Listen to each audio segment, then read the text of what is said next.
আমরা যারা কোনো না কোনো আত্মীয়ের সঙ্গে, ভাইয়ের সঙ্গে, চাচার সঙ্গে, ফুফুর সঙ্গে যোগাযোগ রাখি না, সম্পর্ক বিচ্ছিন্ন হয়ে গেছে, আমরা একটা যুক্তি খাড়া করি। কারণ শয়তানের কাজ হলো, শয়তান মানুষকে দিয়ে কোনো খারাপ কাজ করাইলে লোকটা যদি সরাসরি অন্যায় কাজ করতে না চায়, এত খারাপ লোক না হয়, তাহলে তার অন্যায় কাজটাকে তার কাছে ভালো কাজ হিসাবে উপস্থাপন করে। এটা হলো ইবলিসের একটা কি পলিসি। যাদের সঙ্গে আত্মীয়দের সম্পর্ক ভালো নাই, যাদের সঙ্গে রক্ত সম্পর্কে আত্মীয়দের সম্পর্ক বিচ্ছিন্ন, তাদেরকেও ইবলিস এই পলিসি অনুযায়ী ধোঁকা দিয়ে থাকে। তারা বলে যে আমি তো ভালো থাকার চেষ্টা করি, আমার যে আত্মীয়ের সাথে আমার সম্পর্ক বিচ্ছিন্ন, আমার কোনো দোষ নাই, সব দোষ তার কারণেই এই অবস্থা। ঠিক না বেঠিক? আত্মীয়র সঙ্গে সম্পর্ক ছিন্ন, এরকম লোকের যদি আপনি জিজ্ঞেস করেন ভাই আপনি তো এটা অন্যায় করতেছেন, তখন কি বলবে সে? এই যুক্তিটা না দেখাবে যে ভাই আমি তো চাই ভালো থাকতে, কিন্তু আমাকে তো ভালো থাকতে দেয় না। আমি তো চাই মিশতে, কিন্তু সে তো আমাকে মিশতে দেয় না। দোষ সব তার, উনি একেবারে দুধের ধোয়া। ঠিক না বেঠিক? প্রিয় ভাইয়েরা, এটা শয়তানি ধোঁকা। এই বিষয়ে নবী সাল্লাল্লাহু আলাইহি ওয়াসাল্লামের দুটি হাদিস আপনাদেরকে শোনাতে চাই। তার একটি সহিহ বুখারীতে বর্ণিত হয়েছে। নবী সাল্লাল্লাহু আলাইহি ওয়াসাল্লাম বলেছেন, লাইসাল ওয়াসিলু বিল মুকাফি। যে ব্যক্তি আত্মীয়র সঙ্গে সম্পর্ক ভালো আছে, আত্মীয় তার সাথে সদাচরণ করে, সেও তার সাথে ভালো আচরণ করে, আত্মীয় দাওয়াত দেয়, সেও পাল্টা দাওয়াত দেয়, এটা ভালো কাজ, সন্দেহ নাই। কিন্তু এই ব্যক্তির জন্য কোরআন এবং সুন্নায় আত্মীয়তার সম্পর্ক ভালো রাখার, আত্মীয়দের সাথে সুসম্পর্ক রাখার যে মহা মর্যাদার কথা, ফজিলতের কথা বলা হয়েছে, সেটা এই ব্যক্তির জন্য না। তাহলে কোন ব্যক্তির জন্য?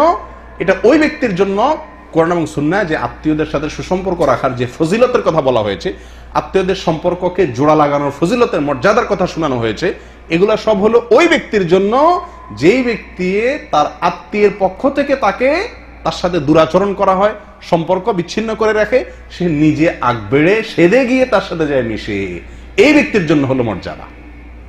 তাহলে বোঝা গেল এই অভিযোগ দিয়ে পার পাওয়া যাবে না যে ভাই উনি তো আমার সাথে মিশতে চায় না। পার পাওয়া যাবে? উনি মিশতে না চাইলেও আপনি যদি জান্নাতে যেতে চান, আপনি যদি আল্লাহর কাছে আত্মীয়তার সম্পর্ক রক্ষা করার যে মর্যাদা সেটা পেতে চান, তাহলে আপনাকে ছোট হয়ে তার সঙ্গে মিশতে যেতে হবে। ঠিক আছে না ভাই? শয়তান এক্ষেত্রেও আপনাকে বুঝাবে যে তুমি এখন মিশতে গেলে সমস্যা। কি সমস্যা? তুমি এখন মিশতে গেলে আত্মীয় বলবে, সবাইকে বলবে, দেখছো এই যে সে নিজে সাইডে আমার কাছে মিশতে আসছে, তাহলে বুঝছেন যে দোষটা এখন কার ছিল? ঠিক না বেঠিক? ইবলিস যে আমাদেরকে কতভাবে ভালো কাজ থেকে দূরে রাখে। ইবলিসকে বা মনকে তখন বলবেন, কে কি বলবে সেটা তো আমার দেখার দরকার নেই। সবাই বলবে আমি দোষী, স্বীকার করলাম, আমি নিজের সাইডে মিশতে আসছি মানে আমি দোষ স্বীকার করলাম, এটা তো মনে করবে। তাতে আমার কি ক্ষতি? আমি তো এর বিনিময়ে জান্নাতে যাব, আমি তো এর বিনিময়ে জান্নাত চাই ইনশাআল্লাহ। আমাকে তো নবী সাল্লাল্লাহু আলাইহি ওয়াসাল্লাম জান্নাতের সুসংবাদ দিয়েছেন। আল্লাহ সুবহানাহু ওয়া তাআলা, আমি আত্মীয়তার সম্পর্ককে যুক্ত করার ফলে আল্লাহ সুবহানাহু ওয়া তাআলা আমাকে তার সঙ্গে যুক্ত করবেন, আল্লাহ তাআলা আমাকে রক্ষা করবেন। আমি তাদের সম্পর্কে রক্ষা করার চেষ্টা করেছি, নিজে সেদে গিয়ে নিজে ছোট হয়ে আল্লাহর কাছে আমার মর্যাদা বাড়বে। ঠিক না বেঠিক? করবো তো ইনশাআল্লাহ। প্রিয় ভাইয়েরা, অনেকের সাথেই, অনেক আত্মীয় স্বজনের সাথে এরকম সম্পর্ক হয়তো নষ্ট আছে। এই নষ্ট হওয়ার সম্পর্কগুলোকে যুক্ত করতে হবে। নিজে সেদে গিয়ে আপনার স্ত্রী বাধা দিবে, অনেকে বাধা দিবে, আরে মাথা খারাপ নাকি, কি বলো তুমি, এতদিনের এখন তুমি এভাবে বললে তারা কি বলবে, তারা মনে করবে আমাদের সব দোষ। ঠিক না? সবকিছুকে পিছনে ফেলে দিয়ে আমাকে মেশার চেষ্টা করতে হবে। ঠিক আছে না ভাই? সহিহ মুসলিমের এক হাদিসে আসছে, নবী সাল্লাল্লাহু আলাইহি ওয়াসাল্লামের কাছে এক লোক এসে বলছেন, ইয়া রাসূলুল্লাহ, আমার একজন আত্মীয় আছে যার সাথে আমি সম্পর্ক জোড়া দিতে চাই, সে সম্পর্ক ছিন্ন করে, সে কাটতি দেয়, আর দেয়।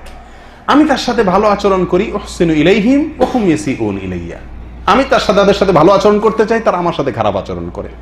ইয়া রাসূলুল্লাহ, আমি তাদের সাথে মানে জ্ঞানী মানুষের মতো কাজ কারবার করি, আর তারা আমার সাথে মূর্খের মতো আচরণ করে বসে। অর্থাৎ সব দোষ তাদের, আমার কোনো দোষ নাই, কিন্তু আমি তারপরও চেষ্টা করে যাচ্ছি মিশার জন্য।